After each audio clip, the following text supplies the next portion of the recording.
Hey guys, welcome to my channel. In this video, I'm gonna show you how you can hide your following list on your Facebook account. It's super easy and we will make sure you get it right. You just make sure you are logged in and using the latest version, and make sure to watch the complete video carefully to avoid forgetting anything and making mistakes. Let's open up the Facebook app. Go to the menu icon at the top right here. Scroll down. Go to settings,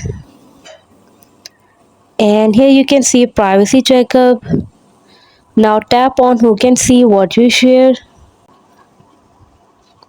Tap on continue. Scroll down, and guys, here you can see friends and following. At the very end, you can see who can see the pupil pages and list you follow. All you have to do is just select the privacy and tap on only me, and then nobody can see your following list. So this is how you can hide your following list on your Facebook.